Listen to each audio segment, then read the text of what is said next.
अस्सलाम वालेकुम नाज़रीन, मैं समीला गोंदल और आप देख रहे हैं हमारा यूट्यूब चैनल समी गोंदल स्पीक्स। उम्मीद है आप सब खैरियत से होंगे। नाज़रीन, आपने आज तक इस तरह की बहुत सी बातें सुनी होंगी कि शादी की पहली रात फ़लाँ मर्द ने फ़लाँ औरत को तलाक दे दी, फ़लाँ बच्ची को फ़लाँ वजह से डिवोर्स होगी, या इस तरह की कई बातें आपने सुनी होंगी। आज मैं आपको एक सच्ची कहानी सुनाने जा रहा हूँ, लेकिन इस कहानी में ट्विस्ट ये है कि यहाँ शादी की पहली रात एक लड़की ने अपने मियाँ से तलाक का मुतालबा कर लिया और बिलाखिर तलाक ले ली। आखिर इस सब माजरे के पीछे क्या वाक़या है, इस सब माजरे के पीछे क्या हकीकत थी, मुकम्मल तफसील जानिए इस वीडियो में और वीडियो को आखिर तक देखिए। यकीन मानिए शायद ये वीडियो आपकी ज़िंदगी के लिए बहुत ही मुस्बित साबित हो। नाज़रीन, पुराने वक्तों की बात है कि एक बुज़ुर्ग जो कि बहुत ही दानिश्वर थे, उन्होंने अपनी बेटी की बहुत अच्छी तरबियत की थी और वो बच्ची अपने वालिद की तरबियत की वजह से लाइफ को बहुत प्रैक्टिकली देखती थी।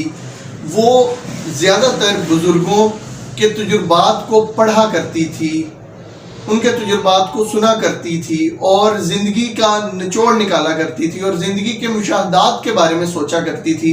हम लोगों के मुशाहदात और तजुर्बात सुना करती थी जो अपनी ज़िंदगी गुजार चुके होते थे और अपनी आखिरी उम्र में पहुँचे होते थे। हुआ कुछ यूँ कि उस लड़की की शादी हो गई। अब शादी की पहली रात जब उसका दूल्हा उसके कमरे में आया तो उसके हाथ में एक ट्रे था। उस ट्रे में उसकी दुल्हन और उसके लिए खाना था। दूल्हा अंदर आया, उसने मेज पे खाना रखा और अपनी दुल्हन से, उस लड़की से कहने लगा कि आओ दोनों मिलकर खाना खा लें। उस लड़की ने अपने दूल्हे से कहा कि देखें, मैंने शादी की तकरीबात के दौरान इस चीज़ का अंदाज़ा लगाया था कि आपकी वालदा भी मेहमानों से मिलने में मसरूफ़ थी, जिस वजह से उन्होंने भी अभी तक खाना नहीं खाया। तो बहुत बेहतर होगा अगर आप अपनी वालदा को भी बुला लें और हम तीनों मिलकर खाना खा लें। इस बात पर दूल्हा टाल मटोल करने लगा और उसे कहने लगा कि तुम उनकी फिक्र ना करो, उन्हें जब वक्त मिलेगा वो खाना खा लेंगी, वो सो रही होंगी, या इस तरह की कुछ और बातें। खैर, वो दुल्हन काफ़ी देर तक इसरार करती रही और कुछ देर बाद उसे ये समझ आ गया कि दूल्हा जानबूझकर अपनी वालदा को अपने साथ खाने में शामिल नहीं करना चाहता। न जाने दुल्हन के जहन में ऐसी क्या बात आई कि वो उठी और कमरे से बाहर निकली और तमाम घर वालों को जमा कर लिया। जब तमाम घर वाले जमा हो गए तो उसने फौरन दूल्हे से तलाक का मुतालबा कर दिया।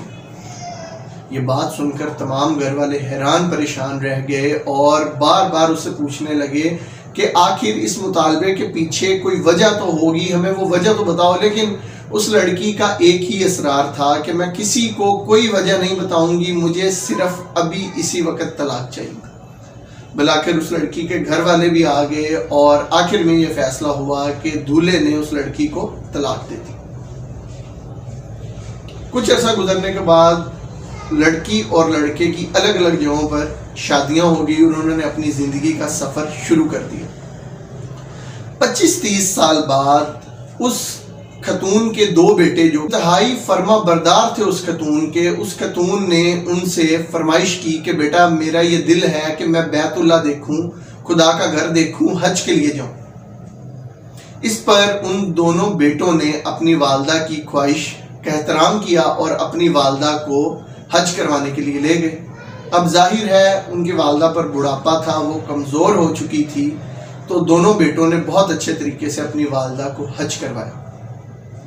हज के दौरान क्या हुआ कि एक दिन वो दोनों बेटे अपनी वालदा के साथ एक सहरा से गुजर रहे थे तो उन्हें अचानक एक बूढ़ा शख्स नज़र आया जिसका बुरा हाल था और कपड़े मैले हुए थे और वो बेचारा अच्छे से चल भी नहीं पा रहा था और एक तरफ पड़ा हुआ था। जब उनकी वालदा ने उस शख्स की हालत की तरफ देखा तो अपने बेटों से कहा कि बेटा, लगता है ये कोई मुसाफिर है और इसको साथ ले जाने के लिए, इसकी मदद करने के लिए इसके साथ कोई मौजूद नहीं है, तो तुम दोनों जाओ और जाकर इसका मुंह हाथ धुलवाओ और इसे कुछ खाना खिलाओ। बेटों ने वालदा के हुक्म की तमील करते हुए उस बूढ़े शख्स को उठाया और उसका मुंह हाथ दिलवाया और उसे खाना खिलाने के लिए बिठा दिया। جب اس عورت نے اس بزرگ کی طرف، اس شخص کی طرف دیکھا تو اسے فوراً یاد آ گیا کہ یہ اس کا وہی پرانا شوہر تھا جس سے اس نے پہلی رات ہی طلاق لے لی تھی۔ اس عورت نے جب اس سے حال احوال معلوم کیا تو اس شخص نے اس عورت کو بتایا کہ میری اولاد نہایت ہی نافرما بردار نکلی ہے اور وہ میری کوئی بات نہیں مانتے اور میرا بالکل بھی خیال نہیں رکھتے۔ مجھے حج کرنا تھا، ضعیفی کی حالت میں بھی مجھے اکیلے حج کے لیے آنا پڑا اور اسی وجہ سے میں اس حالت میں ہوں۔ اس عورت نے اس آدمی کی طرف دیکھا اور مسکرا کر بولی کہ سنو میاں، آج میں تمہیں وہ وجہ بتاتی ہوں جس کی وجہ سے میں نے 30 سال پہلے تم سے شادی کی پہلی رات ہی طلاق لے لی تھی۔ تو تمہیں یاد ہوگا جب میں نے تم سے یہ بات کی کہ تم اپنی والدہ کو بھی ہمارے ساتھ کھانے میں شریک کر لو کیونکہ وہ بھی بھوکی ہوں گی، لیکن میں نے 2-4 منٹ کی گفتگو کے بعد یہ اندازہ لگا لیا کہ تمہیں اپنی والدہ کی کوئی پرواہ نہیں تھی، لہٰذا میں اسی پل سمجھ گئی تھی کہ جب مکافات عمل کا چکر چلے گا تو کل کو جو میری اولاد ہوگی وہ بھی اپنے باپ کی طرح نافرما بردار ہوگی اور میں بڑھاپے میں ذلیل و رسوا ہو جاؤں گی۔ صرف یہی وجہ تھی کہ میں نے فوراً تم سے طلاق لے لی، اور دیکھو آج نتیجہ تمہارے سامنے ہے، تمہاری اولاد تمہاری طرح ہی نافرما بردار ہے اور تم آج اس حالت میں ہو۔ ناظرین، سننے کو یہ صرف ایک کہانی ہے، لیکن اس کہانی میں ایک بہت بڑا سبق ہے، اور وہ سبق یہ ہے کہ دنیا آخرت کی کھیتی تو ہے، لیکن دنیا کی بھی کھیتی ہے۔ اس دنیا میں آپ اپنے اچھے وقت میں جو بوتے ہیں آپ اپنے برے وقت میں وہی کاٹتے ہیں، لہٰذا یاد رکھیے گا آج جیسا سلوک آپ اپنے قریبی رشتوں سے کریں گے، کل کو آپ کے عزیز بھی آپ کے ساتھ ویسا ہی سلوک کریں گے۔ امید ہے اس کہانی سے آپ نے کچھ نہ کچھ ضرور سیکھا ہوگا۔ اپنا بہت خیال رکھیے گا، دعاؤں میں یاد رکھیے گا۔ آپ سے ملاقات ہوگی اگلی ویڈیو میں۔ خدا حافظ۔